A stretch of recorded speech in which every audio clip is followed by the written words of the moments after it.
generation in Pittsburgh growing up watching, we had the tail end of Lemieux's career and then the rise of Sidney Crosby.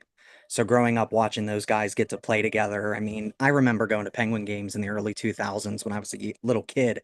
Nobody was there because they were absolutely terrible before they brought in Crosby. But, it's kind of similar here with Tampa Bay Lightning. Yeah, They're pretty they're the up and comers. Well, not so much as lately, but that's how yeah, it was when I first yeah. moved here. You guys have feels like a pretty old team. So it feels Hmm. like you can tell this year it's kind of caught up with you guys. Just you guys look kind of slow. It just happens. Hurricanes, I feel like we're a good team, but we're always missing is that high end scorer. We Yeah, don't have that guy, and then our goaltending is very questionable. right. Man, if Florida goes down, I'm like, okay, the pressure is going to be on us this year. So, Yeah, no kidding. yeah, no kidding, yeah. Got Mm-mm. us live on YouTube, just sharing the links. Say hi to the world. Hello, How's it going, guys? hello. We'll start officially in a few minutes. All right. Here we go. Welcome, everybody. All right, link on Patreon. Everybody. All right. So that should be there. Keep my email open.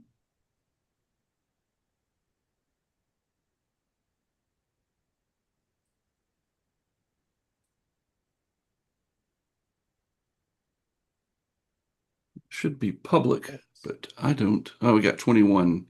Nobody in the chat yet. Yeah, it is. It's public. Nice. I was able Live to find. Oak. Live Oak, Florida.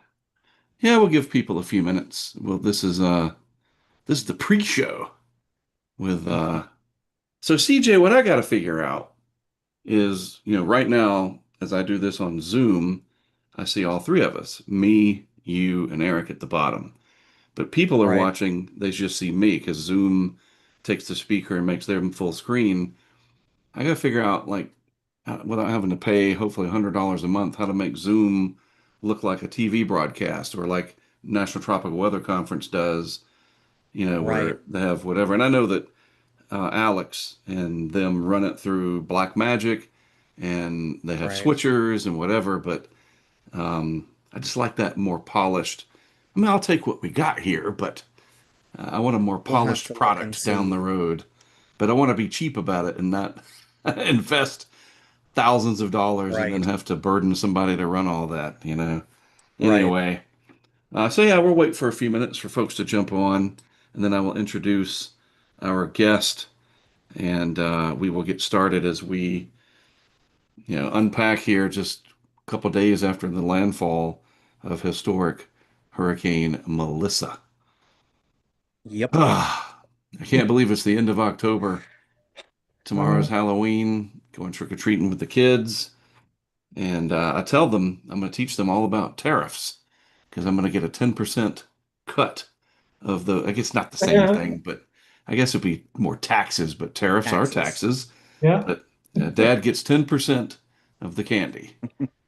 And 90% of that 10% is Reese's cups. Yeah. Right.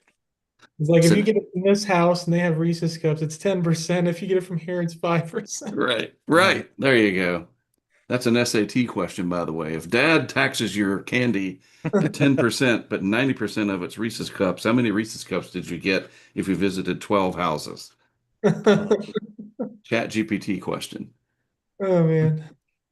All right, so what do we got? 8:03. We'll give it 2 more minutes. We'll start at 8:05. That's like what most news, like NPR, whatever, they start at like 6 after the hour because it's all this advertisements and like top stories, and then whatever show is coming on, usually 6 after. So we'll maybe follow that.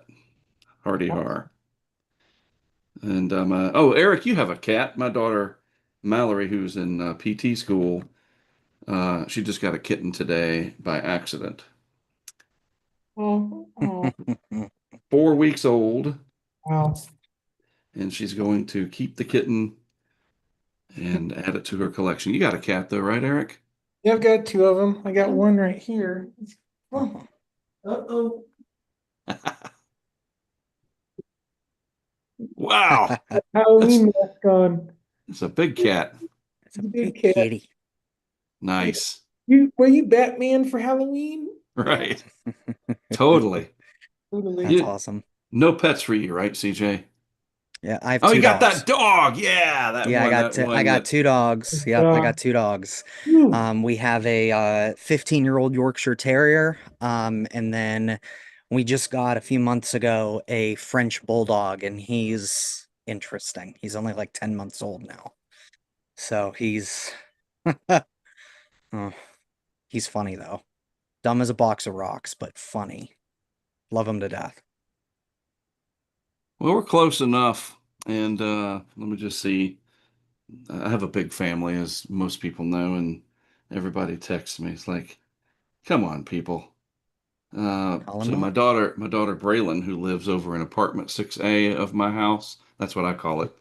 Joke. I would take it and raise it and take it with me when I move out, but I don't think my parents will let me. Braylon would be correct about that. We're going to have plenty of cats. We're good. All right, so I'll give it just a few seconds of dead air so I can edit all this stuff out when we do the download and then the re-upload later, and then we'll start. All All right, right. no music, no fancy intros. Maybe I'll add that later. CJ, that'll you can come up with something overnight, can't you? Some Maybe. fancy dun dun dun dun. We'll Have Eric's see. face fly in. Anyway, let me shut up, then we'll get started. Dead air in three, two.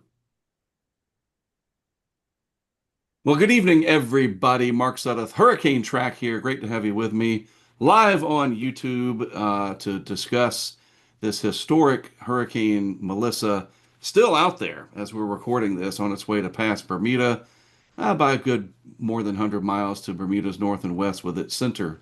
But as everybody knows, just a couple of days ago now, it made a landfall in Jamaica, potentially as the most intense hurricane in recorded Atlantic Basin history. We'll have to wait and see about that. But certainly a record breaker and certainly very impactful. The hard part's just beginning now for the people in Jamaica that survived the hurricane itself. The road to recovery is very, very long and very difficult. But since it is still fresh on our minds, I remember as we were covering the landfall, we had a special broadcast going, just a simple satellite loop radar. CJ and I came on for a few hours the day of landfall, and we're just talking, like two guys just watching it and talking amongst each other, and then interacting with the YouTube audience and so forth.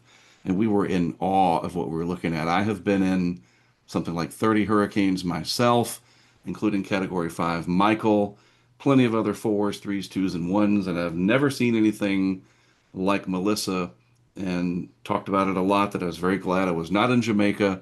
Nothing of what I do was going to work down there really. And so watching it from afar, I still had that terrible feeling because I knew what was coming, and now we have seen the results. So what I want to do tonight is bring in a very special guest. I've known this guy for many years off of social media, have come very close to finally meeting in person, but it never lines up because he's either out somewhere chasing storms and we just miss each other. He's a busy guy, but I've known him on especially Twitter, and his following there has grown a lot, and rightfully so. And so I want to introduce everybody. You've seen his tweets, his posts, his amazing infographics, his insight, and occasionally his arguments with people who just piss him off, which is fine. That's the good part about social media. And if you don't like it, you can mute him and block him, and he won't care. So here he is, Mr. Eric Webb. Thanks for joining us, Eric. How you doing? Doing good. How are you, Mark? Hey, hanging in there. I've been really looking forward to this. So, Hmm. tell us a little bit about yourself, please, sir. I will start, at least that I know, you're from North Carolina. Certainly went to school here. I'll let you take it from there. Yeah, I'm from North Carolina originally. Lived in Fayetteville my whole life, or about 25 years of my life, I should say. Gotcha. School NC State. I played hockey for a long time. Then I went to grad school at UNC Charlotte, so kind of been all around a bit. Yeah, yeah, like you said, I do like to chase hurricanes, and when they present themselves and when it lines up, and then tornadoes maybe once a year. That's really fun. And now I'm out here in New Mexico working as a meteorologist here Right. for DoD. So that's Right. really fun. So yeah, no, it's a really good time. It's a totally different experience forecasting mountain weather and desert weather. It's Yeah. really And different. occasionally I'll bug you about the monsoon. I look forward to seeing your monsoon stuff come about May or June Right. and your whole thing on teleconnections. We got to have him back on for severe weather season, maybe. And Yes. I mean, seriously, Eric's one of the best at identifying and posting about stuff, and it's just out there.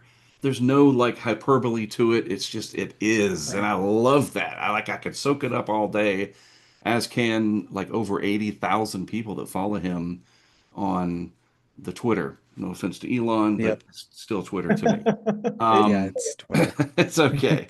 Um, so the other gentleman joining me is CJ Morgan and Florida Man Weather. I know he's wanted to Yeah, grab that. He's running with that moniker. Um, absolutely. real quick, CJ, introduce yourself, please. Yes, so my name is CJ Morgan. I am not originally from Florida, but I was born and raised in Pittsburgh, Pennsylvania. I did my freshman year of meteorology. My meteorology major was out of Penn State University. I ended up dropping out of school, college. I'm a college dropout, but armchair meteorologist. I've been, I came up doing severe weather. That's where my knowledge was. And then obviously after moving to Florida 10 years ago, you kind of get to, you get to experience the hurricanes. I don't have to chase those, they chase me. So that's really where my interest in tropical weather came to be. And I met Mark through that, and it's been runaway ever since. It's been great. So that was what, 2019, Right. You came up for Nestor, which Nestor. unironically or ironically, I get whatever, is the next name on the list. And Yep. maybe we will end tonight's broadcast later with a thought from Eric. Are we going to see our 14th named storm? We'll hold that towards the end. There's a little bit of hints there, but we'll wait for that. So, really, seriously, importantly, the most important thing here I want to talk about, I'm going to start sharing the old screen if I can remember how to do this. It's been a while since I've been on the Zoom. Going to talk about Melissa and really dig into some of the mechanics best we can without losing people of exactly what happened and well, not exactly, but you'll see. So I want to start, and again, so a couple things. I want to set up some sort of expectations. I want to make this like CJ and Eric and myself have found ourselves at a Texas Roadhouse after a chase, and we're just going to sit around and talk about stuff. But the difference is we have the internet in front of us on a nice big screen like I've got here, and you folks out on social media world via YouTube are following along. I like that. I like that way of doing things. So we're talking amongst each other and we learn stuff and it's just very informal. All right. So all that being said, we're going to sort of jump to close to the conclusion of the story, so to speak, for Jamaica. This post here, 11:09 p.m. from way back on the 27th. And I always say it like that because with the internet and everything else in our daily lives, 2 days ago, 3 days ago seems like an eternity already. Eric Mhm. said, Melissa is truly a top tier hurricane. I hate that it has to do this so close to Jamaica, and we all feel that same sentiment, believe me. Mhm. Melissa might honestly be the prettiest looking hurricane I've ever tracked in the Atlantic. So let's talk about that emotion first, Eric, that you look at it from the perspective of meteorological near perfection. How are you feeling? You put it there in so many characters and words, but just take us back to that moment when you posted that. Yeah, wow. Yeah, just I was glued to my computer for the last probably previous week or so, tracking this thing, tracking the environment. And even the week before, we kind of knew like there was high end potential if this went south. I think I actually mentioned that, Yeah, South we're I think you Jamaica. did too. And where it's like, okay, if we get a storm down in this part of the Atlantic, something can really, really go. And then actually seeing it happen is just totally different. It's an extremely unique storm. I started tracking, I guess, back in, gosh, a really long time ago, back in like '09, like religiously tracking basically every hurricane and storm. And this is the easily the most impressive one I've ever tracked in the Atlantic, just in its totality. You had the extreme Right. drought bonds we observed. We broke the satellite records, which we know we may get Yep. into that. Hmm. The winds, the presentation on satellite, and I think what really separated this storm too from an appearance point of view is when you look at all its contemporaries like Wilma, Gilbert, and even you could probably even think of Labor Day as kind of in that ballpark because of just back in the days in the 30s there. Right. So all of its contemporaries, for the most part, a lot of those were pinhole type storms, very, very small inner cores. This one was kind of different. It almost kind of looked like it came out of the Westpac. It almost looked like it didn't belong here. It did. Yeah, And somebody just mentioned that if I may add, so I saw somebody said I still think this was nowhere close to Haiyan, but see, that's where my brain went, and I'm sure yours did too. Just watching this thing grow. I mean, it wasn't in, total size, but I mean, you know, just how perfect it really looked, that perfect donut CDO. It was just remarkable. So here's some pictures as you mentioned that, Eric, and we're going to go back and do some stuff more chronological. But Michael Ferragamo, CJ and I have talked about this guy. His Hmm. infographics and posters, basically internet posters, they're amazing. So you got Melissa on there, you got Dorian, Irma, Dean, some of these big ones, Michael, Felix, Edith back in there, all the way back to 71. Um, yeah, I mean you're right. They all have certain similar characteristics, but then Melissa here, if we go back to your post here in this animation, and I'll just freeze the GIF animation, it's almost a perfectly round circle.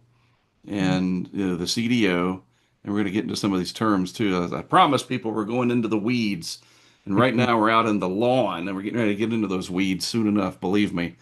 And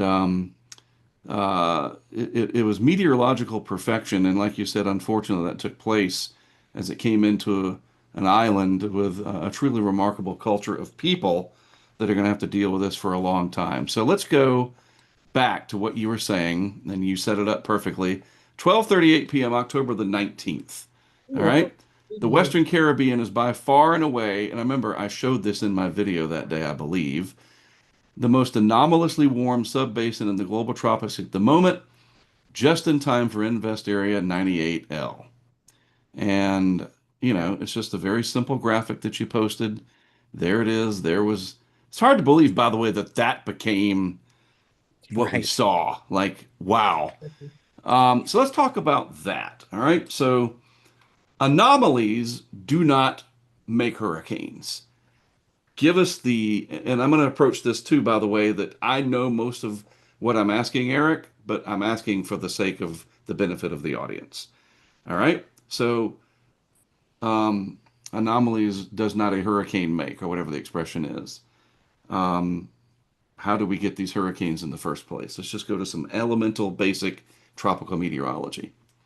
Yeah, so first thing you gotta sneeze warm water, right? We talked about that briefly, right?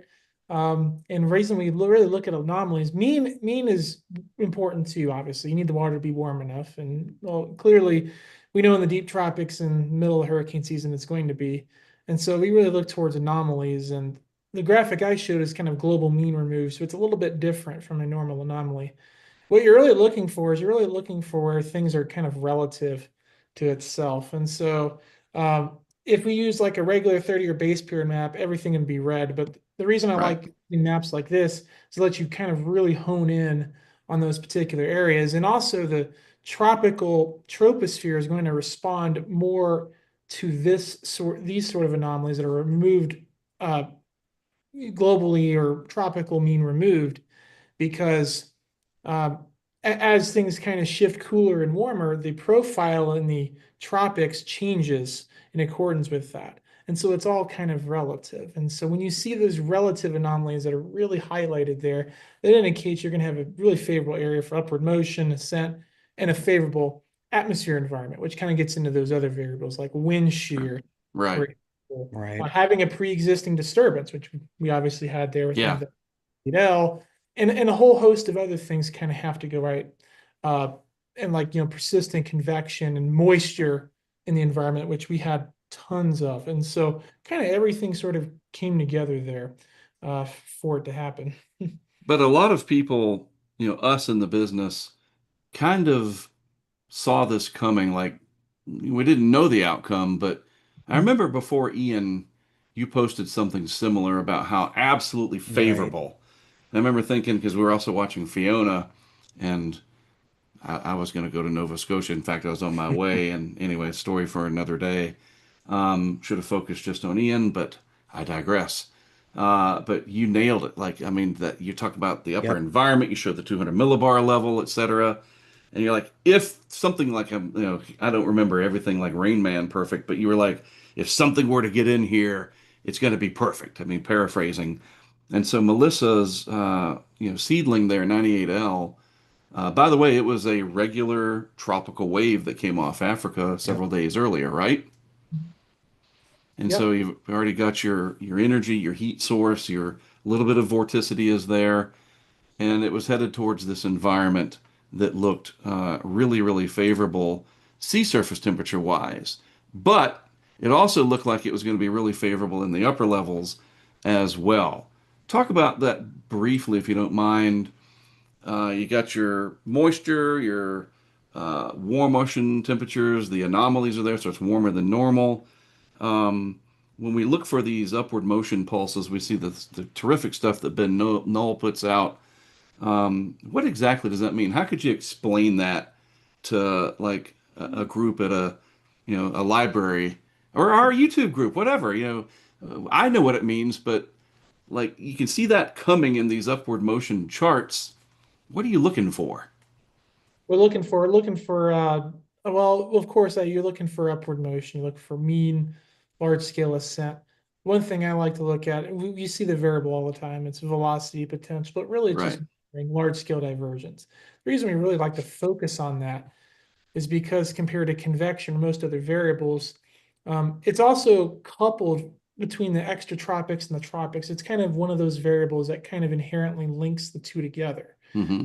Everything's kind of linked together. And so to kind of get the environment favorable, you also have to have the mid-latitude waveguide or the jet stream has to cooperate in addition to that. So it kind of works for that.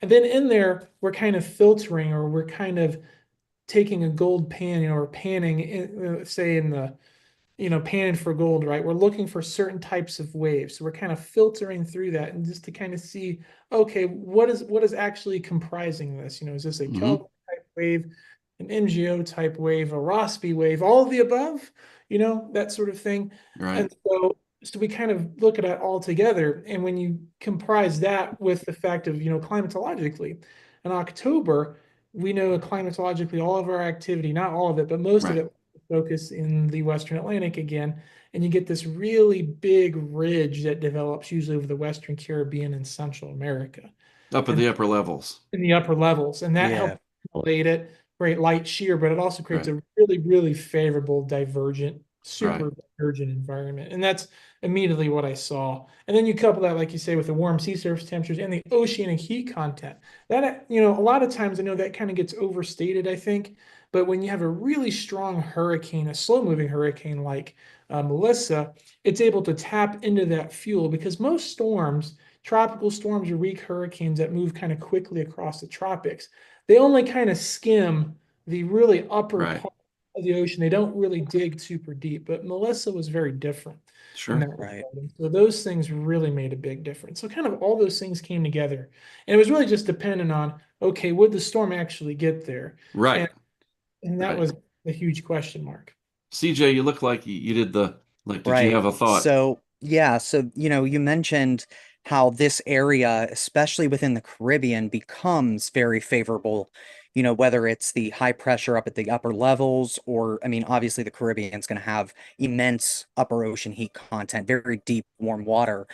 I'd like to get your thoughts. Is this why we tend to see these? Because Wilma was late October. A lot of these very intense Atlantic hurricanes seem to come out of the basin roughly this time of year. And that would be, for the layperson, is this why?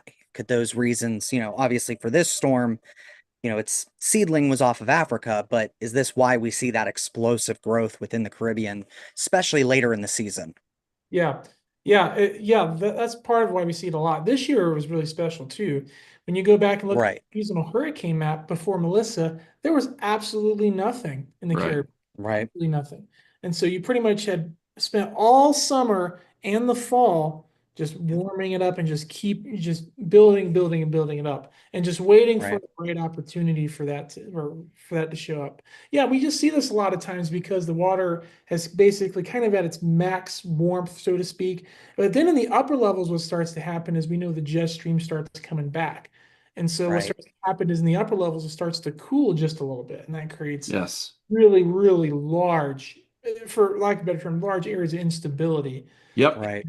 And when you Yep. focus it, and it gets really focused around Central America, the Western Caribbean, it's sort Right. of, it's actually kind of the monsoon high that's normally up in over me in the Yeah. summer. Right. Right. Right. It's Right. shifted all the way through Mexico, and now it's down into Central America in October, typically. Gotcha. Okay. And so that's really what kind of sets up the stage for this sort of thing to occur. And so it's kind of a very, like you said, it's a very boom or bust scenario because you don't tend to see, Right. Right. as many storms as you would in September. But when you do get a storm, given the storm, Right. yeah, it could go crazy. Well, early on, I've been a fan. I don't know, maybe it's just because it's a US based model, but I've always liked the AVN and the GFS and whatever. But man, this time around, like I gotta let you go. Like you don't fit the mold. It kept what was it? It was like magnetisms toward Hispaniola as a global model. I mean, we could spend hours just talking about this failure, but people were seeing it. They were talking about it. You know, like your the internet is undefeated for all this kind of stuff, isn't it? Um, so without getting too far off course, let's begin to talk a little bit. This is a good way to get into the global models, and we'll just talk about two of them right now: the Euro operational, the GFS operational, and we know that there's ensembles as well.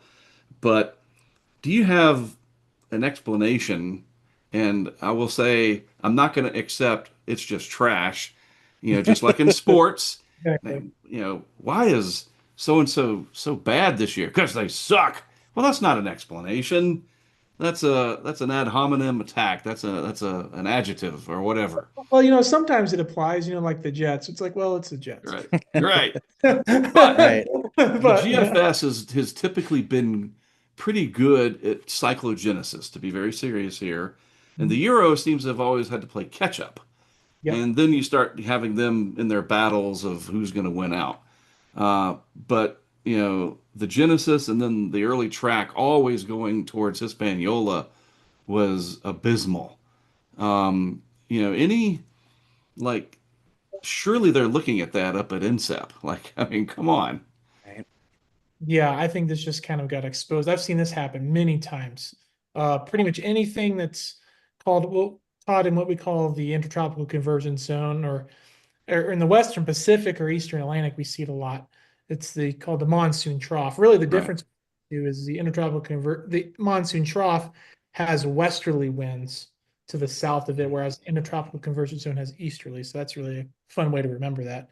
But in those monsoon trough setups, a lot of times the GFS will spin up the cyclonically sheared part, or in this case, the northeastern part of the wave axis. I've seen this happen many, many times over. Gotcha. And it's this particular version of GFS that's really, really bad at it. And then it also has biases with the way it handles mid-level ridging. And all these biases are actually kind of linked together in some ways to the convective parameterization scheme. So it's basically, we can't explicitly resolve thunderstorms in those models because those models are too coarse, they smooth Right. over everything. So we kind of have to guess. And that guessing is what makes the forecast what it was, makes it so bad.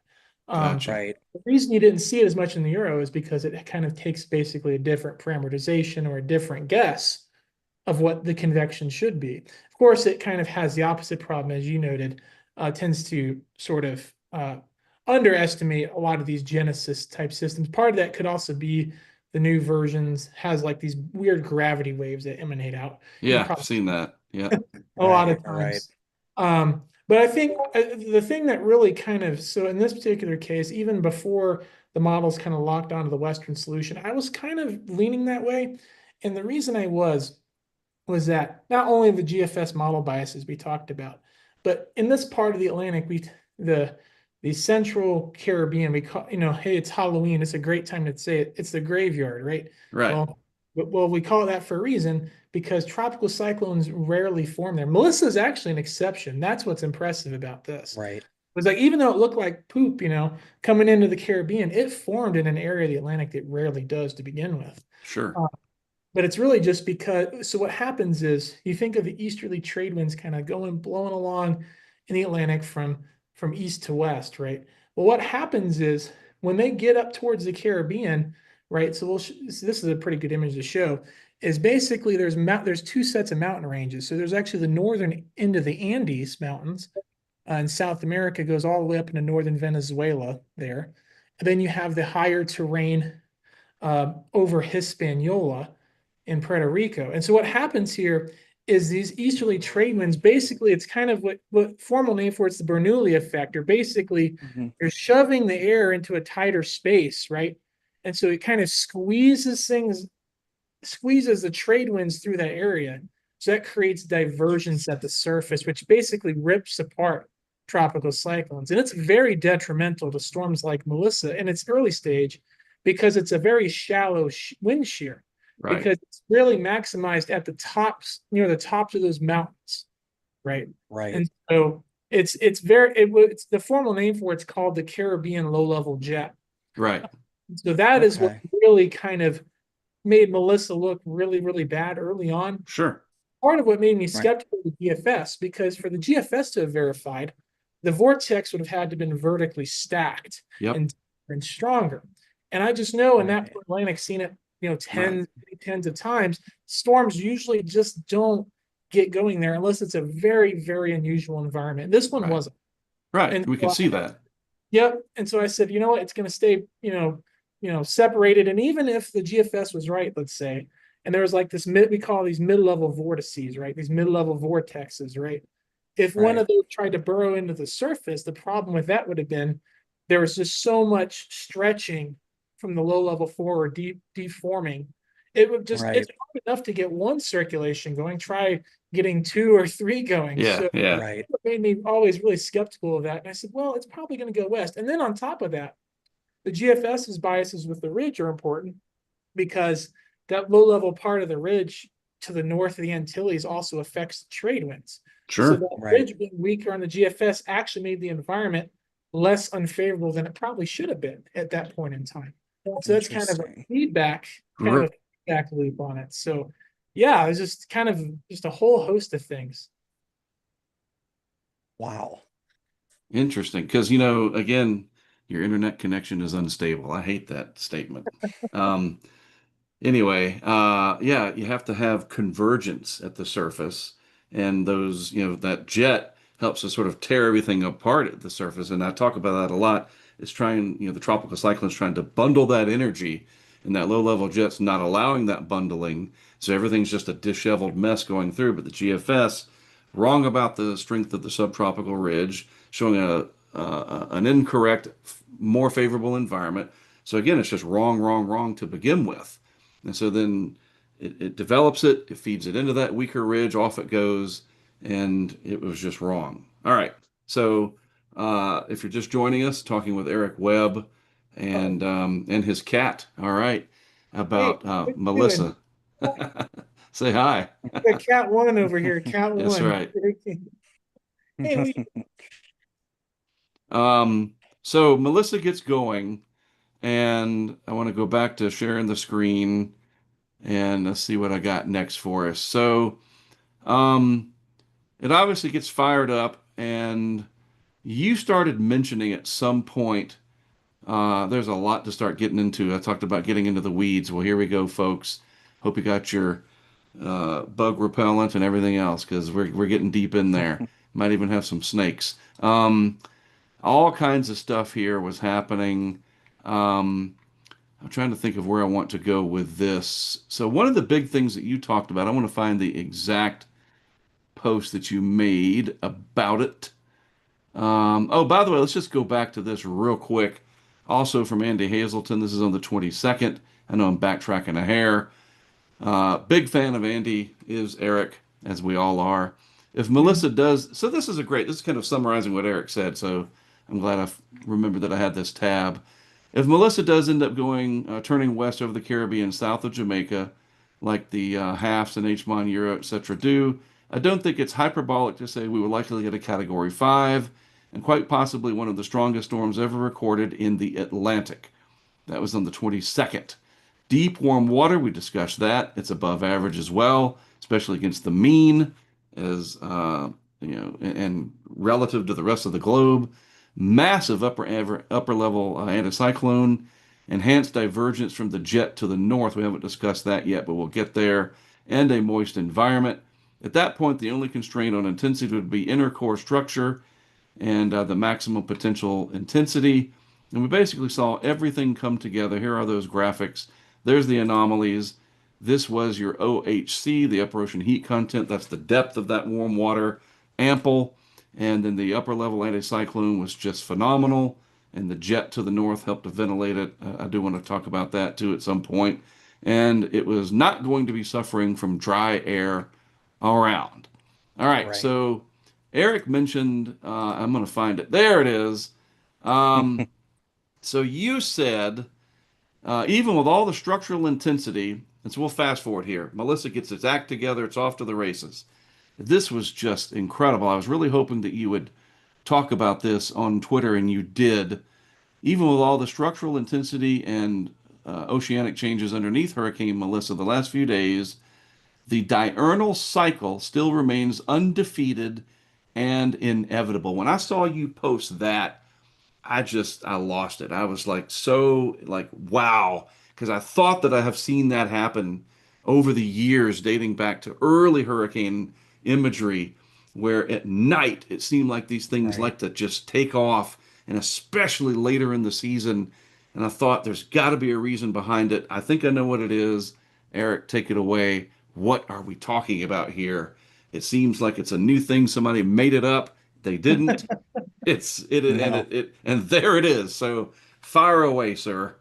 Yeah, so what's happening here? I actually made a good animation back in probably 2021. I think that explained it, that kind of showed the whole evolution of it. But pretty much what happens is, so during the nighttime hours, hurricanes tend to get sort of a boost, and this happens every night, just because the sun goes down. So what happens initially is as the sun's setting, right? So the cirrus clouds, or these upper level clouds at the top of the, troposphere, the top of the atmosphere, we'll call it, at the top of the hurricane, they start radiating heat out into space, but they're able to do it more effectively because now there's not as much heat coming in. So those cloud tops cool, that basically that enhances the Right. storm. And then what also happens is at night, so as you've ever been through, cloudy nights, for example, right?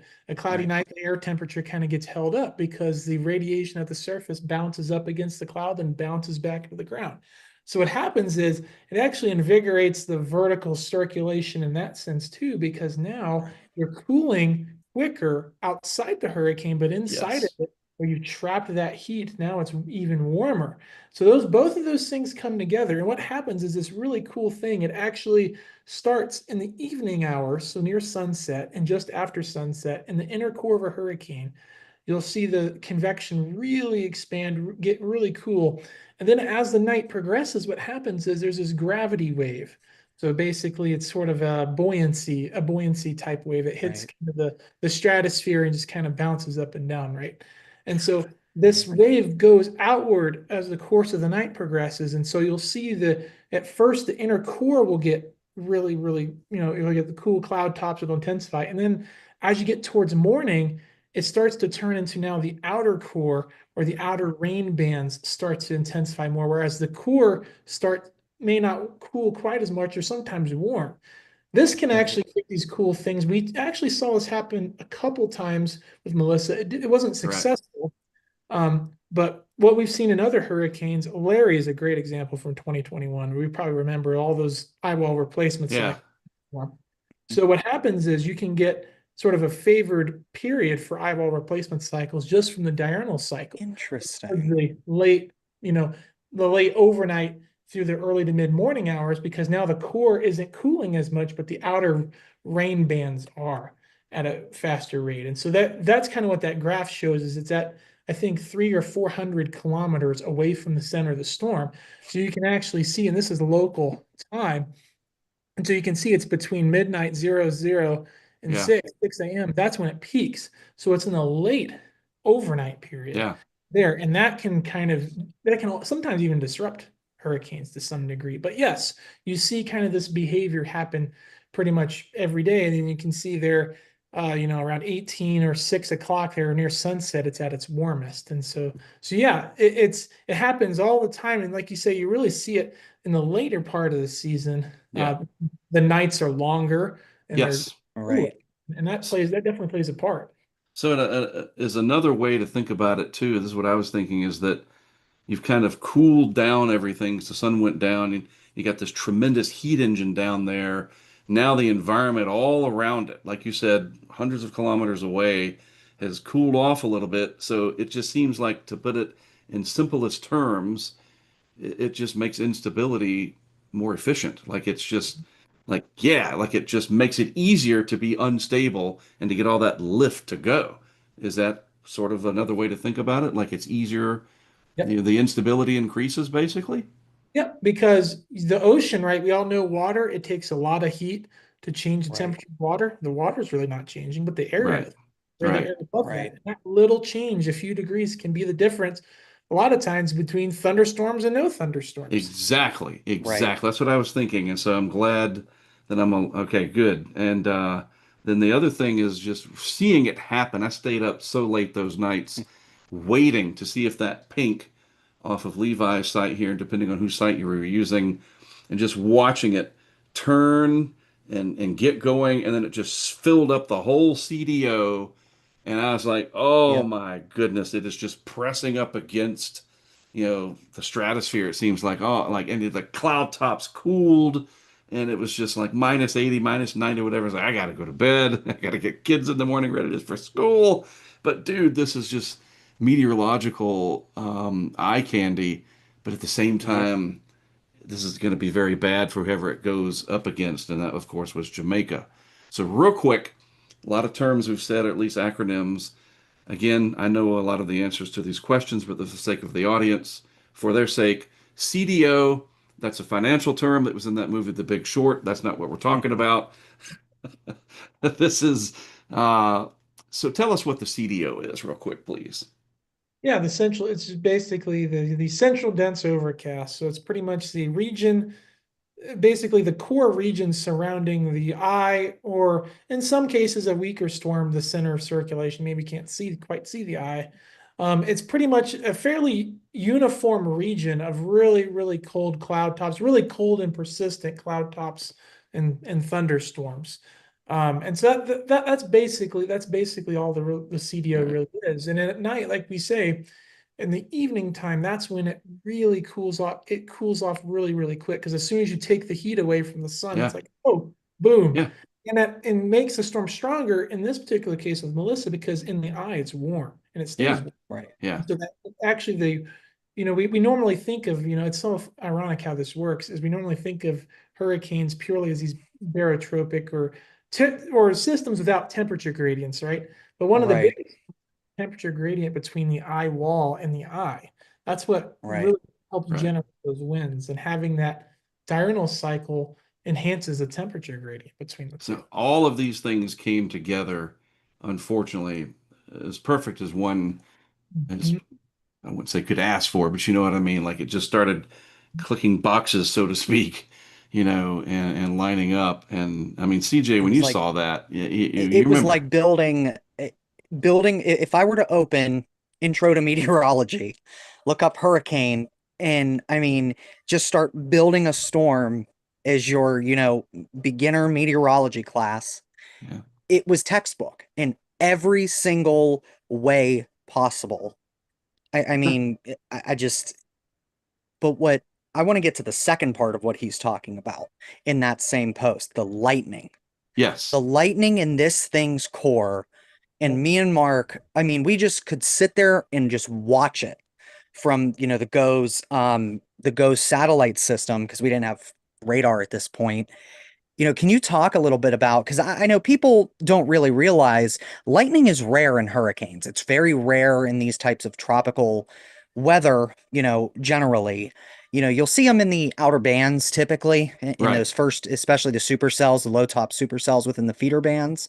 But within the core, and we've equated that to a strengthening system. But in this one, you're talking about that enveloped eyewall lightning where it was just all around the core. Talk a little bit more about that and what made this so special. Yeah, when I immediately think of, enveloped Iowa lightning, the first storm I always think of where I really, really noticed this happen was like a Dorian is a really great example of Yeah. that. Right. 2019. Yeah, so yeah, in the tropics, yeah, you just don't get lightning as much because there, it's really warm, and so your freezing level in the atmosphere, right? It cools as you go upwards, right? It's really high, especially over a Right. hurricane. So that's problem number one. Problem number two is that your lapse rates, or we think of, hey, we know severe weather tornadoes, you get these really steep lapse rates and Right. really cold air aloft. Well, over a hurricane, it's warm aloft. So it basically follows the really, really warm, moist adiabat. So your lapse rates aren't very high. And so you're only going to get very gentle upward motion, even in really strong hurricanes. It's only the really, really, really strong, like high end category Right. 4 or 5s that are able to generate so much upward motion. It happens so quickly that now you start getting more mixed phase uh, water, pretty much, right? Right. You topple and snow aloft, and it's Yep. that large separation which then creates a lightning. And so, Right. yeah, seeing that was a pretty tough. Even I think this happened before recon, and there's like, oh yeah, this Yeah. is a high end 4, no doubt about it, at Yeah. least. Yeah. Core lightning, when you see that lightning in the core, I know we saw it on radar scope as Michael was coming in. It was not nearly as Right. prolific as Melissa, No, thank goodness. But it was I very remember, similar with Ian, right, to is see, I another was one like, that had a lot of, oh boy, yeah, that's a big yeah. marker. Yep, yep. But is there a way to kind of explain? We weren't seeing things. It seemed like it was like the It was most constant. ever. Like, dude, Yeah. like I was in awe of it. We just sat there, so much lightning, and it just hung on and hung on and hung on. Is there any way? I mean, I know we're still just a few days post landfall, and there's gonna be Yeah. papers for generations on this stuff, but that's gotta be some kind of a flag, like, holy crap, like that's all that lightning had to mean something. Yeah, it absolutely does. Yeah, there's been studies that have shown that. It's probably been several years since I've looked at them, but there is some work. I can't think of her. Can't think of her name. I can visualize what she looks like, but I can't think of her name. I think her last name starts with a C. But she did a lot of work on inner core lightning and hurricanes, and found that an increase in inner core lightning activity was associated with a rapidly intensifying storm. What actually was very Right. interesting is it actually is a lot of times associated with a rapidly intensifying storm, or in some other cases, it's associated with a storm whose rapid intensification period is coming to an end sort of soon. So that Interesting. also happens a lot of times too. But she found that, when you look at the totality of the storm outside of the inner core, it really doesn't have much of a relationship. Right. Uh, Gotcha. so that seems to be key. Of course, in this case, a lot of times too, in a strengthening, we'll say, a fairly strong, but not like super strong hurricane, we'll say like a Cat 2, 3, 4. We'll sometimes get what's called these inner core lightning bursts, or you get like one really good hot tower that'll go up, you get a burst of Right. lightning for an hour or two, then it'll die, and then another burst will go up. And so an association there is you tend to see those up shear, or on the in this case in Melissa would have been on the north and western side of the storm. Uh, Right. so that actually is more common than what we saw with Melissa. Just having the whole Interesting. eyewall lit up. That's like you said, that's almost, at least from my experience, that's almost a pretty telltale sign you have a high end 4 or probably even a category 5 hurricane, just because it just takes something Right. Sure. extreme to get that going. Yeah. And So another real, thing we go ahead, noticed, CJ. sorry, I was to say, is another thing we noticed as the storm came in, you had this brief interruption of the lightning Yeah. over land, Right. which was, it was only the part of the hurricane that was onshore. It was as it was making landfall. Yep. Very noticeable.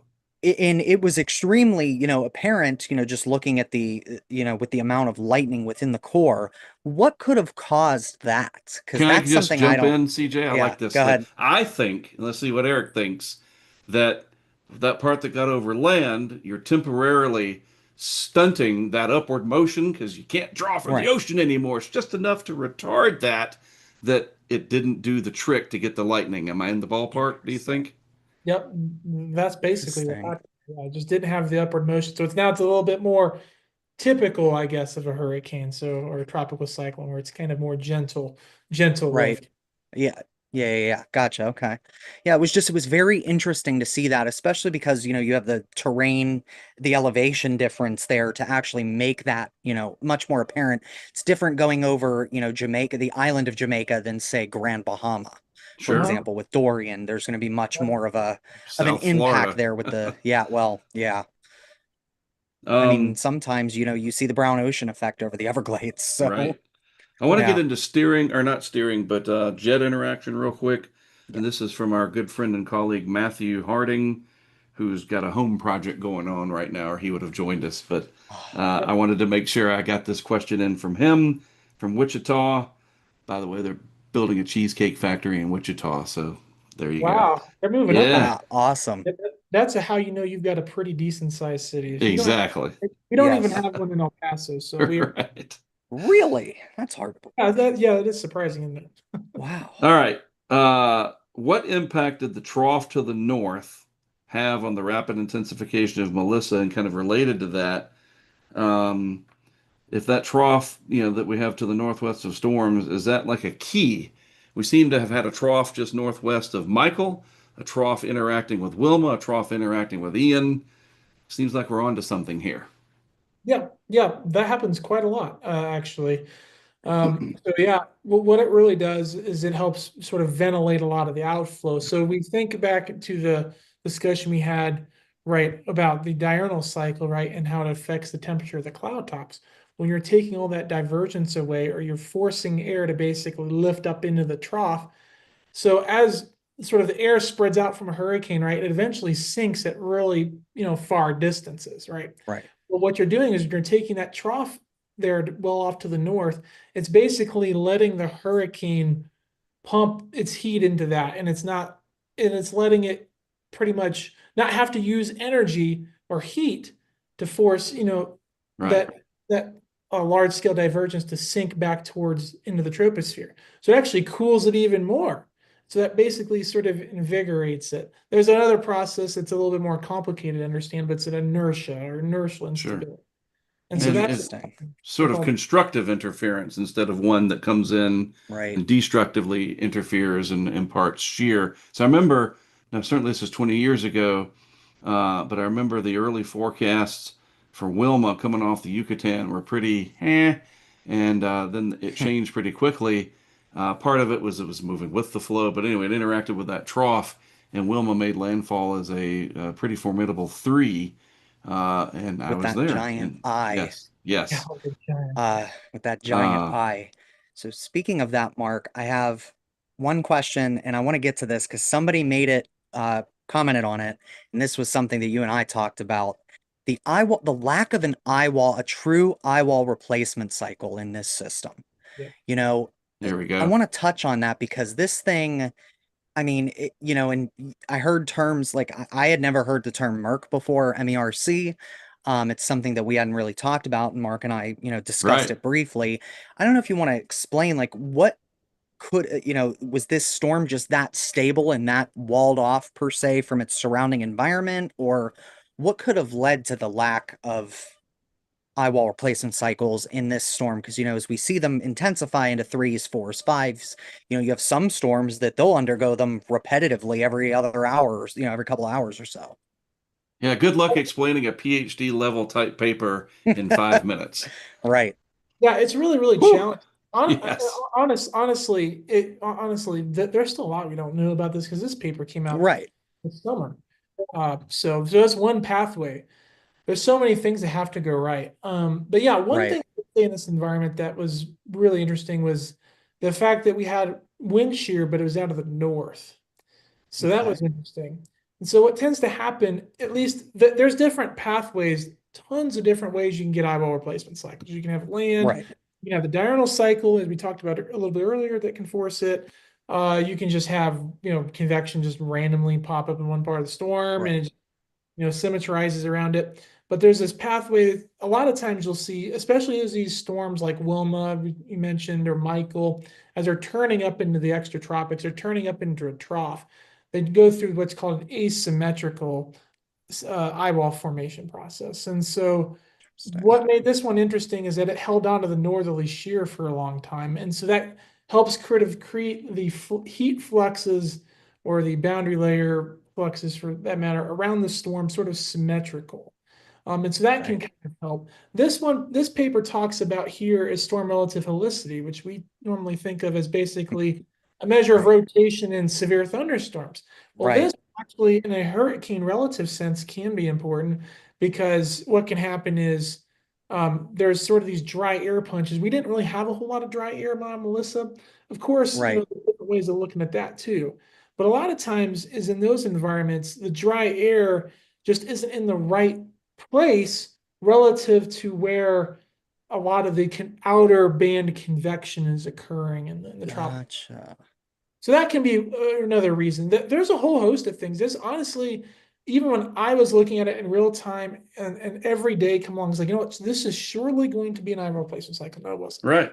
Okay, Yep. this is going to do it. No, it's not. And even me, somebody that's looked at it for, a long time, I still am Right. having fun figuring out exactly what's contributing to it. But that's one thing that they've talked about that could be a possible It's factor. very interesting. But then It's the Merck thing where it merged and like the eye Mhm. wall got thicker. You started to see an outer wind, and then it just instead of the inner wind decaying, and then I have a larger RMW and the winds to whatever. Like this Right. just seemed Melissa seemed to just like give the middle finger to standard operating procedure. It did. The It funny did. thing is, there's a really good rule of thumb. So if you're, we didn't have good radar data, of course, which that kind of hurt Right. in this case, Right. have old stuff. But what's a good rule of thumb is so the area of a circle, right? It's pi r squared, right? And the Right. circumference is pi d, right? Well, it just so happens pretty much that the ideal radius from say the radius of maximum wind, which we're going to call the eye wall, which is pretty much where it is typically, Right. there's a ratio of distance between the center and the eye wall, which we're going to call the radius maximum wind, the eye wall. That distance is actually the ideal distance is about pi, roughly. Actually, happen Right. to be. So Interesting. pi, basically, if you're roughly three-ish times the distance, three eye wall lengths Right. outside the storm, that's typically when you see concentric banding form, and it forms Right. into a classical eyeball replacement cycle we think of. And then the classical one is where it doesn't really merge like this, where it Right. basically slowly contracts over time. It constricts the old inner core. The old one eventually dies, and the new one takes over, and it contracts. It usually doesn't contract all the way back to the size of the original one, but it gets pretty close. Right. This one's different though. And so I think what a lot was happening here is we had banding that was too close to the eye wall. And so instead of it being maybe three Interesting. or pi radii away, maybe it was like 2 or 2.5, right? There's a Right. lot of ability in there and it's too close. So then it can't, it basically takes upward motion away from that concentric band. And that concentric banding is usually, it takes time to build that up, right? And then to Right. observe the winds. One thing we saw in the Hurricane Hunter data is we did see these secondary maxes in precipitation, right? But you never really saw the Interesting. wind max. And so that to me was telling that we had shallow, low-topped convection that wasn't, Right. regularly getting above the freezing level that was surrounding the storm, but it never could really coalesce. And so I think that's part of it. There's Interesting. these interesting things called vortex Rossby waves that come about. They're pretty much, you think of the planet Earth, you have the jet stream if you look from the top down, right, from the North Pole, Right. and have the jet stream surrounding it. Well, you can kind of visualize the same thing in a hurricane. You can pretty much Yeah. look from the top down in the center be like the North Pole, the eye wall be the jet stream, and you Yeah. get the little waves that'll move out along that. And so there's a lot of wave activity there that help generate those bands. Those are, hypothesized to be one of the biggest things that triggers a lot of those outer bands, rain bands of convection we often see in hurricanes. That's actually a lot of it's Very interesting. waves. Yeah. Before I get into some of this Eyewall stuff, it just jogged my memory here to make sure we talk about this. The modern hurricane models, especially the halves, I Oh, mean, what can you say? Wow. Like once they got it, they seem to have gotten it. And again, you could do hours and hours just on the models, right? Like, I don't even know like the H Wharf and the H Mon. Are they still going to even be a thing? I don't know. But these halves models, man, the new hurricane analysis and forecast models, um, what is your take on that? Like that they really did a great job. Yes, like they Yeah. did. Yeah. I would say though, I would give the H Wharf credit in particular. I would say the one thing that impressed me about the H-Wharf, this particular storm, and I've seen it happen a lot with these marginal storms. This is early in Melissa's life when it's coming through the graveyard, just coming out. Hmm. Still doesn't really have a well-defined center, or it's maybe Right. a tropical storm, low-grade hurricane. The H-Wharf initializations were a lot more stable and coherent. Interesting. They tended to verify a bit closer to what we observed, whereas the halves got really, really noisy. So that was Yeah. one thing I noticed with the H-Wharf. But like you say, once we got to this, a Cat 2, 3 and beyond, really the halves are really, really good. And the H-Wharf tends to, I think it might be something with how the diffusion, I guess how it diffuses the eye wall. So the eyes in her and the H-Wharf tend to be too large most of the time. Right. interesting. Whereas in the halves sometimes has the opposite problem, but in this case it verified really, really well. It Um, did. it really, really did. And then of course, the other models, it wasn't, hurricane models, but the AI models, I Right. know I know. That's Yeah, the Google the AI Google models AI have model, been I will say I've been pretty impressed. It's once it kind of gets a legitimate storm going, you have to get that first. right. Once you get that going, it's been pretty dang good, I would say. And God. then it's locked on. It even had the slightly south of west track, and then it was pretty Yep. locked on to southwestern Jamaica before the traditional model, especially the GFS really honed in on it. So I was pretty impressed. But yeah, I'd say the halves did a pretty good job. Once we got to borderline major hurricane status and beyond, it really did well. But the H-Wharf, giving it its due, it did pretty well Sure. in early stages when it was kind of a weak tropical system. I was pretty impressed, and it was doing it in the short range. Of course, beyond that, the H-Wharf has a problem like the GFS does too. It likes to evict these things poleward. It does have a Right. bias, I've noticed. So.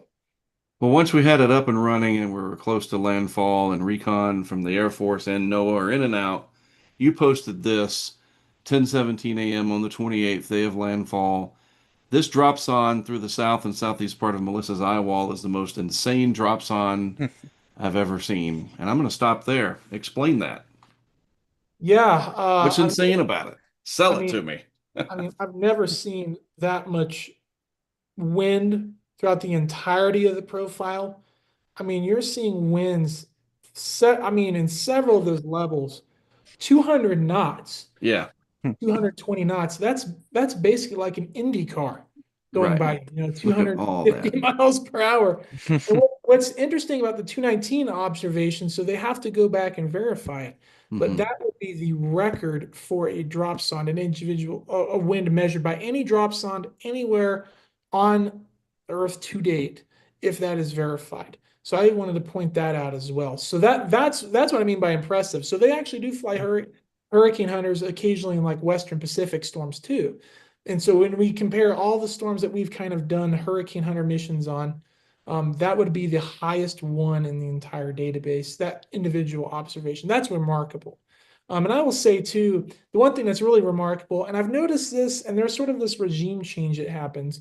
So as you get these really, really strong hurricanes, high end force fives, we talked about it, you tend to see these Eyewall lightning signatures. We've seen quite a few of those. Another thing that happens is the wind distribution in the hurricane changes.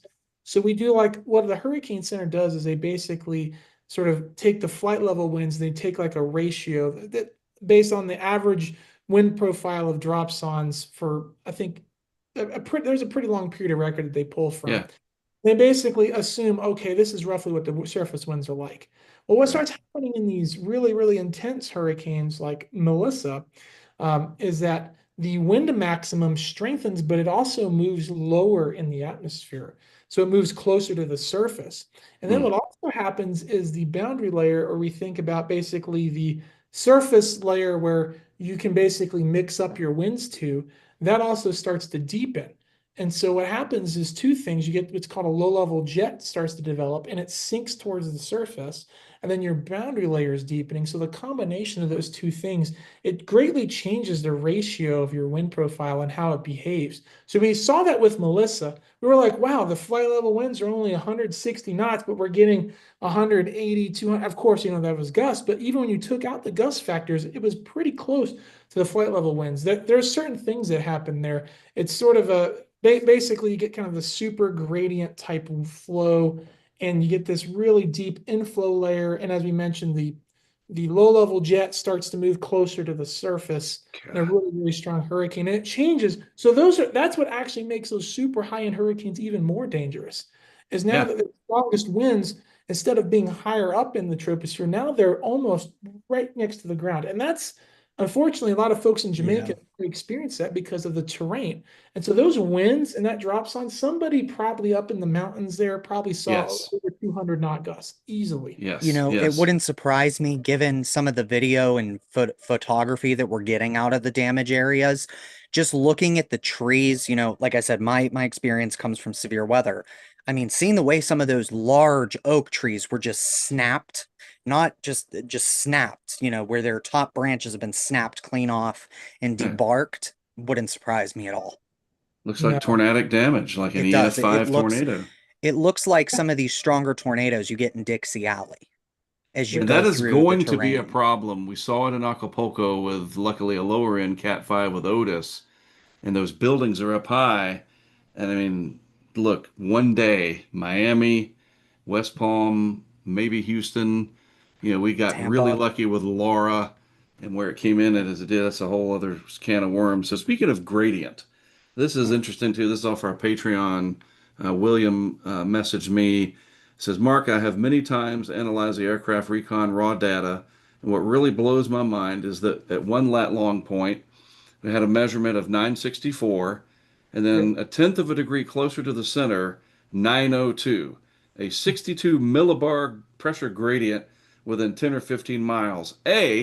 How much do I love that Mr. Robinson here notices those things?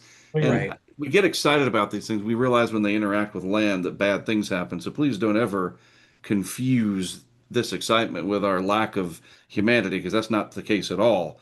But that's exactly what we were talking about. And even Morgerman's post there, my pressure is X. And we said, dude, that's like a 70 millibar difference over X miles. I've seen that in the hurricanes that I have been in.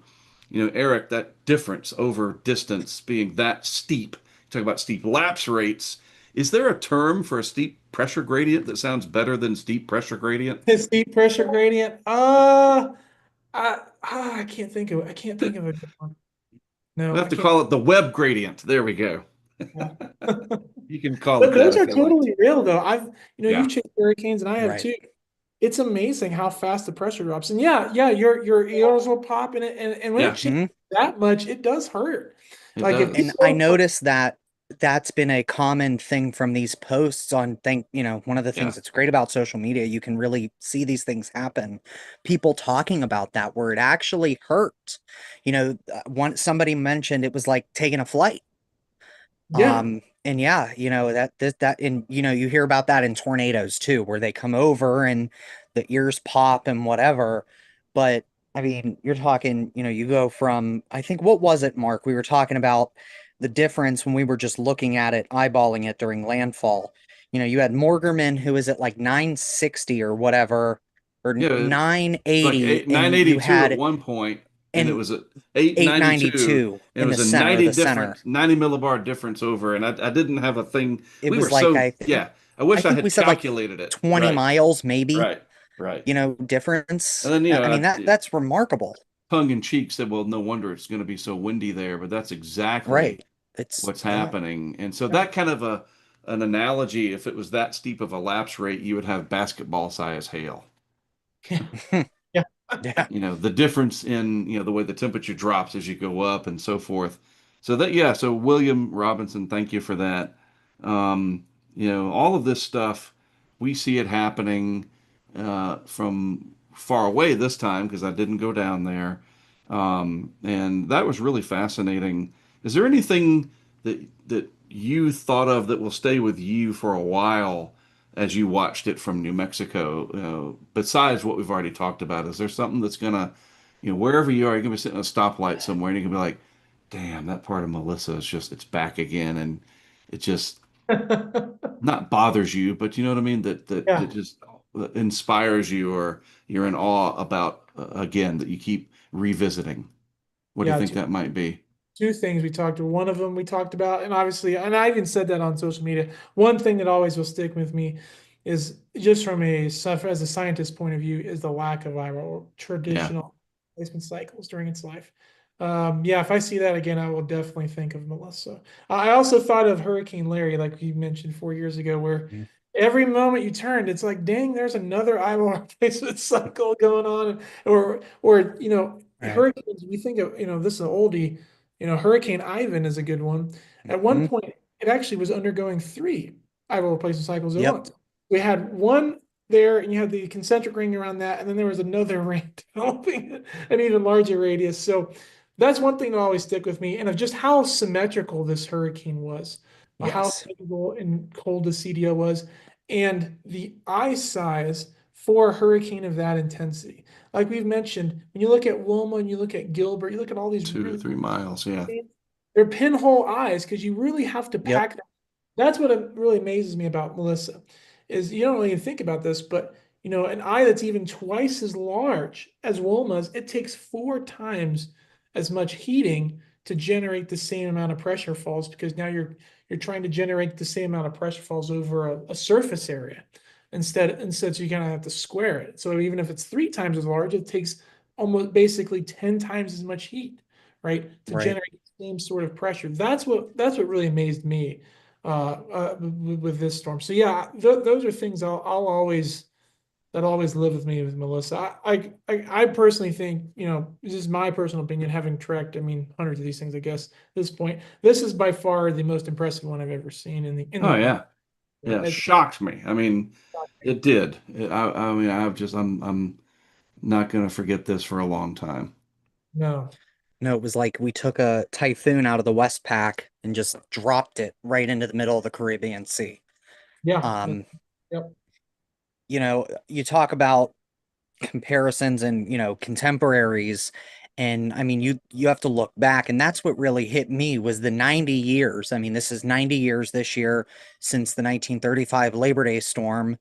And, looking back and some of the, I researched it earlier on this year for a video on my own channel and seeing some of uh, the written accounts being so similar Right. to what you're hearing in Jamaica coming out of there, talking about how almost all the trees had been mowed down, Isla Morada disappeared, essentially.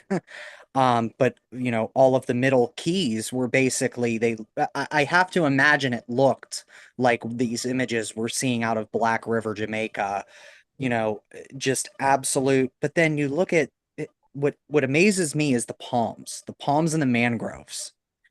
And I don't know if you noticed that too, Mark, how well they hung on, where you'll have no hardwood trees standing left, at least with leaves or branches ripped off. But then you have this beautiful palm tree still just casually swaying or, Yeah. missing half of its fronds on the side the wind came in. But, it's still there. Yeah. There's quite a few palms It's, intact, and then there's some that yeah, aren't. It's yeah, it's nature the weirdest. does, yeah, there's some randomness going on that, Yeah, and that's why I don't mess with these when they get that intense, at least in person. That's what the cameras are for. I don't want that randomness to happen to me. I'm not a random. I like predictability. Oh, Um, there's a fun fact about the hurricane, Labor Day hurricane. So apparently that was the first time we didn't. It wasn't a hurricane hunters back then. The first time right. we flew an aircraft to Yep. observe a hurricane was in 35. We didn't really pick it up again until 1943. Yep. But yep, that was the first time that actually happened was in that storm. That's pretty Yep. incredible. Yeah, so yeah, then quick question sorry, go off ahead, of the Mark. YouTube chat, Jay Keller.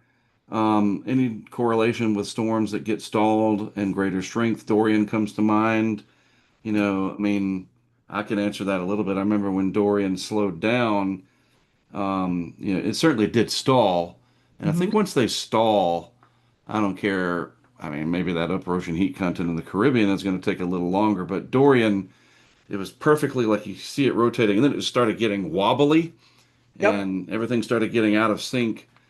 Typically, when they stall, it's going to start to be lights out for that process to continue. And Melissa never Right. came to a stall. We saw some 2 mile an hour stuff, but Mhm. Right. generally, when they stall, that's a good thing for humans because for the wind part and the intense part, not so good if it's parked on top of you. So, Yeah. what do you think about that, Eric? I mean, there's probably not a situation where something's going to stall for too long and still be able to maintain itself. Although 2 miles per hour that Melissa did, that's getting close, and it was still on the upswing.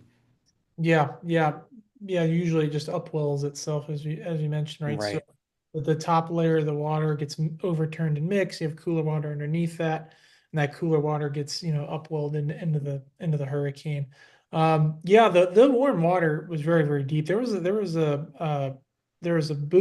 some Argo buoys that were there. They measured uh 20 about 29 to 30 sea water went down below 60 to 65 meters below the ocean. Jeez. And so Goodness. that's 29 to 30 Wow. C. That's not Yeah, 20, right. 27.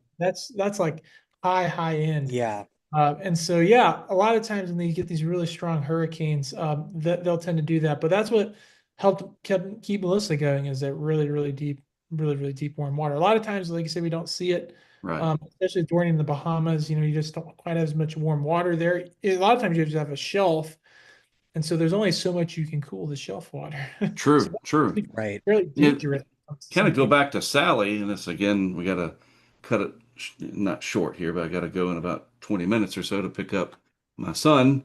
But Sally came up over the Mississippi Sound area, or however that extends towards Alabama, stalled out, intensified over close to 90-degree shelf water, but there's no, 78-degree water under there. So it's just mixing up warm water. But anyway, one thing Mhm. I forgot to talk about. Oh, and I'm glad somebody was talking about it on the YouTube chat. Um, the driest eye ever. What does that Hmm. mean? Again, I know it, but for the sake of our audience, explain that because it just kept getting drier and Yep. drier. And then I think that really helped, by the way, for those amazing shots from Tropical Cowboy of Danger. Uh, what a great name. Yeah. But that looked like a dry atmosphere because that was some clear blue stuff. Yep. Anyway, why does that dry eye temperature matter? Well, it matters because it tells us something about approximates the strength of the hurricane. And so the reason you get eyes in hurricanes is because the convection in the eye wall or surrounding the center of the storm will dump heat, but all that heat will get dumped into the center and then it'll sink. It's And so crazy to that think about. It's causes counterintuitive. counterintuitive, but in really strong hurricanes, that air will sink and it'll compress and warm. And so basically, it'll basically squeeze all the water that's there in the mid to upper levels, and it'll squeeze it out and prevent anything from the ocean right underneath the eye from going up into the center. It's like And the so ultimate cap. it's the ultimate cap. Yeah, Yeah, Yet that's around really it what it is is. hell on earth with the eye Yep. wall. Yep. It's the most ridiculous capping inversion you can probably think of. But yes, that's basically what it is. So the stronger that is, that means just the stronger, more heat you're dumping Sure. into the stronger the vertical circulation is. So Yeah. that the eye Right. wall is probably likely quite a bit stronger. So yeah, that was really impressive. Wow. See, we broke it by I think a couple degrees at Yeah. least. It kept getting broken too. It's like, oh, this is the record. This is the record. Now this is the record. The number kept getting smaller. I was just like, oh my goodness, this is Yeah. just so much to absorb. CJ, anything you're thinking of that You I know, mean, one of the things that, I had seen some people commenting, why wasn't the surge such a big, when we talk about these large, these big high-end hurricanes, and not to say that it wasn't catastrophic there. It definitely was, but it wasn't no 30 feet, in height that we saw with, Katrina. It wasn't even 20 feet. You're talking Right. what I think it was 11 to 13 was the top end they were forecasting. And, while they really don't have a continental shelf from the way this came Yep. in, you want to talk about why it is that this specific storm, despite its power with those winds at the surface, really didn't push that high relatively of a surge on shore. Yeah, you talk about the continental That's shelf, it. so the symmetry of the Right, of the coastline. So if you have a very gentle continental shelf, you have this very shallow water, and it's much easier to push it in. Whereas, you have a very steep drop off there off of right, Jamaica. That certainly limits your surge. The other thing that's really interesting. So if you take that out of the equation, which that's an important part, but let's just say we take that out of the right. equation. The two things that are going to, affect your surge from a storm's point of view is the strength of the winds and then the fetch those winds are Yes. Yep, coming up.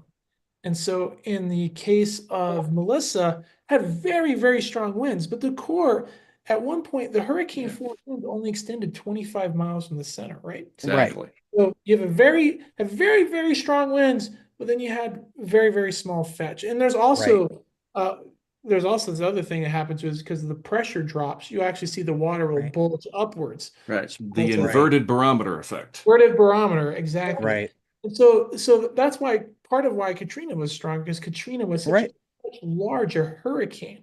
right, Undergo, right, and that's the key with Melissa, is Melissa didn't really undergo these classical eyewall replacement cycles. Katrina underwent right, several and expanded, expanded, Right. expanded. And then right. the Gulf, of course, there's a lot of very shallow Yeah, shelf as water yep, there.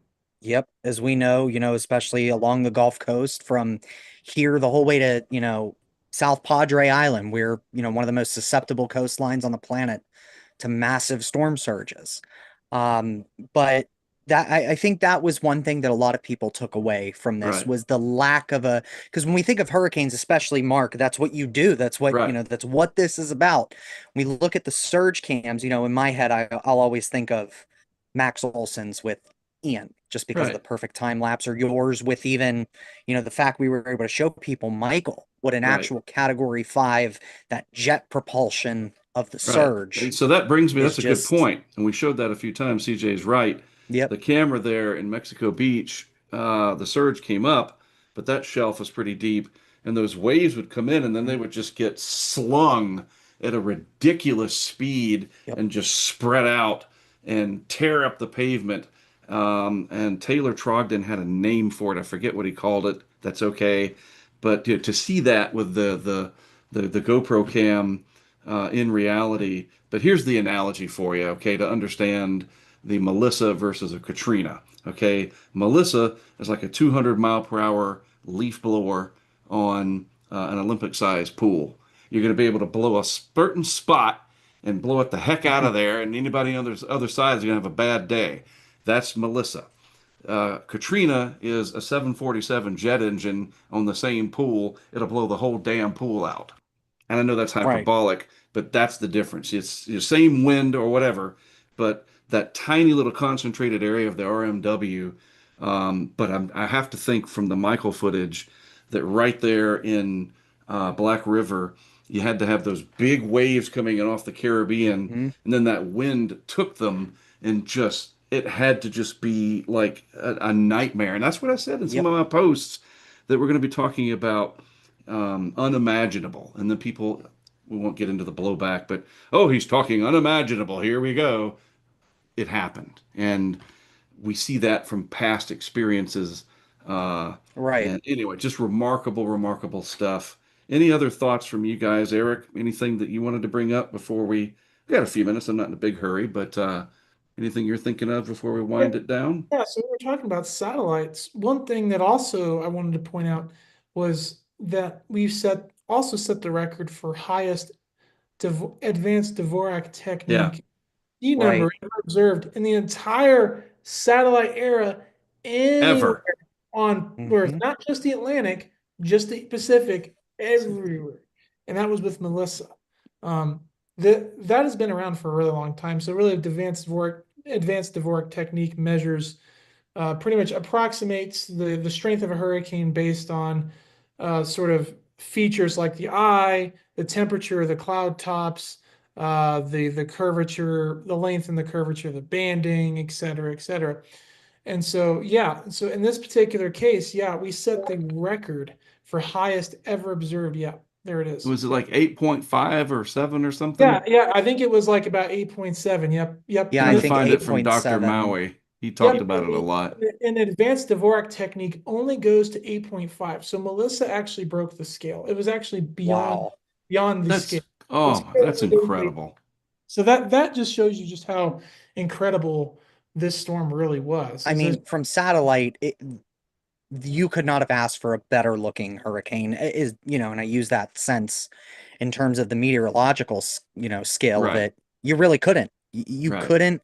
And I think I posted that on Twitter as well myself. I was like, you will see this in meteorological textbooks someday. Yeah. In your intro to meteorology, whether that sandwich RGB or, whatever, it'll be slapped right on the cover.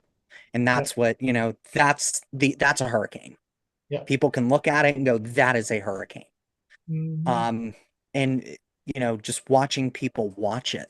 We had it, we weren't even on stream, like Mark, I had Yeah. talked to you about this yesterday. People just they were glued to that, just the infrared satellite. Right. Because it was something special. This will probably give birth to a lot of tropical meteorologists down the road. There's I always those think it will. events, especially in the age of social media with how many people were exposed to it. And I think a lot of good can come out of it. There's certainly right now a lot of heartache and very just tough Right. situation unfolding minute by minute now, the after part in Jamaica. And we all still have colleagues down there. My friends from Fox Weather hopefully will get to come home tomorrow. I would assume since no commercial flights are out yet, Max Olson's still down there, Bryce still down there, Yeah. Josh, Jeff Pietrowski. You just go on and on and on and on for the people that were there.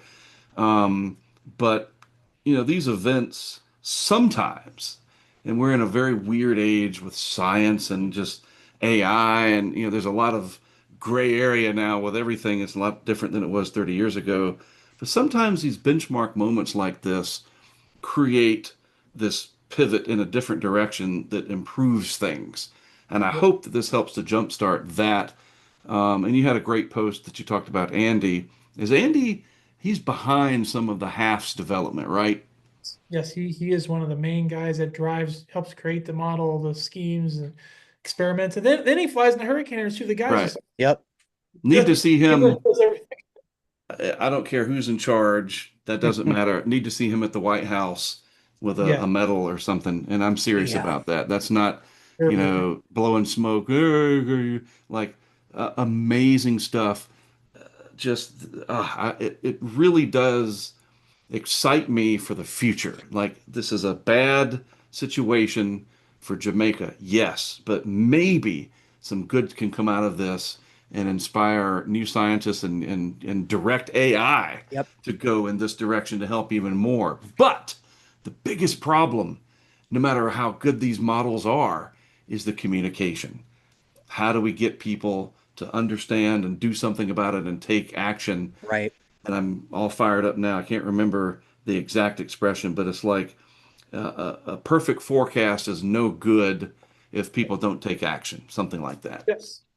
And in Yep. some cases, what are you going to do? You couldn't evacuate all of Western North Carolina. Anytime anybody accused me Right. back last year of fear mongering ahead of Helene, I sat there and I thought when it was done, I wish I had mongered harder.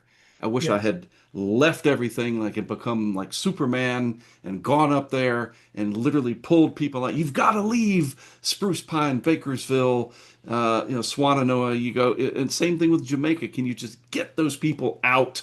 Because we knew it was going to be just Right. like this, and we feel so helpless.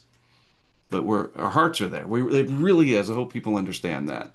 We Mhm. don't look at this and think, well, you got what's coming. Like, oh, we really No, yeah, felt it it's watching that day. And now's the hard part. So there's my soapbox. I'm done with that part. Yep. You can be passionate about it, but you can still have the humanity that we know what people are going through. Mhm. All right, couple more minutes. Any final thoughts from you, CJ, and then we'll let Eric have the last word, whatever that no, might I be. think I think you got most of it, Mark. I think we're gonna see a lot of great things come out of this. And I said that to couple of the folks I was conversing with that are from Jamaica, that are on the island. I really do. We saw it with Andrew. We saw it with 2004, 2005. You're gonna see it out of this. You're gonna see some kid in Jamaica that was there, that went through this, that is gonna say, I never want to see my country go through this again, There you and they're go. going to make an impact on this, on the world in that way. Um, and I think I think it's going to be, sooner than later. I hope. Right. I And it want to see does it in take my time. lifetime. This is only day two or Hmm. whatever. Right. But yeah, it's a very good positive outlook on it. All right, Mr. Webb, before I let you go, any parting thoughts from you, sir? One thing I've think thought about too is that, I've been tracking hurricanes for a long time, right? Since at least the late 2000s, early 2010s. I definitely noticed in the last, several years, we went through a big drought of category fives there. It has picked up very, very, very precipitously. And what has kind of scared me is now Certainly. we've gotten cat fives. In a lot of cases, like Melissa, we've just blown by the threshold. I mean, oh, it's only 140 knots. No, 150, 160. Kind of, and I think we're going to be I think as time goes on, the decades and decades from now, we're probably going to see more just higher ceiling type storms. And so we definitely need to learn from this and take what we can from it, because another one will hit, but maybe somewhere else. And it might Sure. have the potential to be even stronger. I know it's hard to believe that because, we haven't seen anything like this in 90 years, but the ceiling is constantly going upward, unfortunately, just as a mean state. So that's something we kind of have to think about in the long run, is decades from now, Right. hopefully we don't see another one like this anywhere. But with the way things are generally going, it kind of scares me a little bit as we kind of head into the Yeah. 20th. Yeah. The writing seems to be on the wall. It's not, well, there's just much better detection. Whatever. Like, okay, like we're better at detecting near 200-mile-per-hour hurricanes. Sure. Like some of it's just painfully obvious. And you're right. I mean, the When spate four out of the of five hurricanes right. of this whole season have been monstrous high-end Yeah. category. Like, I mean, it's not even like, oh yeah, we had a couple of twos. There was, Right. This isn't even close. Right. no, we've had what, 14 systems, 13 13. systems. Yeah. Out of those, four or Five five went five on to become hurricanes. hurricanes. So you're talking about roughly half, just to make it a round number, Right. or a third. And Yeah. 4/5 of that have been 145 mile an hour or higher in Sure. terms of the speed and intensity. And the ace Um, that these have generated, the bigger ones. mhm, Melissa will be the biggest ace producer of the season. Hope I don't by jinx it, far, and then yeah. something else like Nestor breaks it. Oh, so yeah, I said we'll hint. This will be the last thing. Then I gotta go, and I'll let you go. Uh, we're not done. We still have basically a month to go in the hurricane season. Your crystal ball and all that that implies. What do you think? I saw the ensemble starting to tick up a little bit in the Southwest Caribbean. Like it's not over till it's over for a reason. Yep. Yeah, there's certainly a chance maybe we get something toward the latter part of next week, and beyond that, we have kind of a weak Kelvin or MJO type wave moving across the Western Hemisphere. We've also got kind of a nice surface high. That's what you see a lot of times, these late season systems, is you get a nice cold front that'll come down into the Gulf, you get this nice area of high, and Yes. it'll basically create a lot of convergence and Yep. a lot of Yep. basically pin. It's basically like taking a boiling pot of water and putting a lid on it, Yeah. and basically create a little big old lid over the Caribbean. I mean, so we kind of have that there. It starts So to fester. Yep. fester. So we'll have to kind of keep an eye on that. The GFS based guidance loves to blow stuff up there. Right. Of course. Of And course. they're doing that. The euro has nothing. So I don't know if I truly believe that. There are some things there that could support something, but we'll just kind of keep an eye on it. But yeah, like you said, at this time of the year, you're really looking at the southwestern Yeah. Caribbean, and far western Caribbean. So Right. And usually those get pulled out to the northeast, a la Melissa. So I know Adam Yeah. McDoom from the Cayman Islands is watching. You never know, Adam. I still might be yeah. down there. I was this close. We were looking at some of those early thoughts. Certainly don't wish hurricanes upon anybody, but had it hit Grand No. Cayman, I would have been there because I know people. Don't I, Mr. McDoom? And hopefully he's chuckling. Eric Webb, really, really appreciate this. I want to course. do it again Absolutely. sometime if you would be so willing to talk about other things because you are a man of all weather stuff and Yes. Weber weather on the Twitter there. And I still haven't met you in person. It's always been through Oh, zeros and it's ones. so crazy because you're only about maybe an hour and a half away from home. So Right. that's crazy. That's If crazy. Yeah. Maybe you talk come about. back, you come back to North Carolina near Christmas time, let me know, and I'll see Yeah. if I can make it a point to meet up in Raleigh or Fayetteville or even Charlotte, where they do have a cheesecake factory, including one up in Huntersville.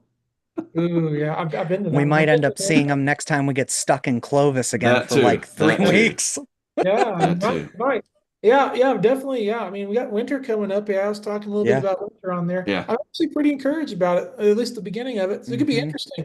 Sure. So Yeah. kind of Well, hoping. good. Yeah. CJ, Eric, thanks for joining. Everybody else that Thank you. watched Very nice to meet outside, you. we appreciate it so much. Thanks for the questions, everybody.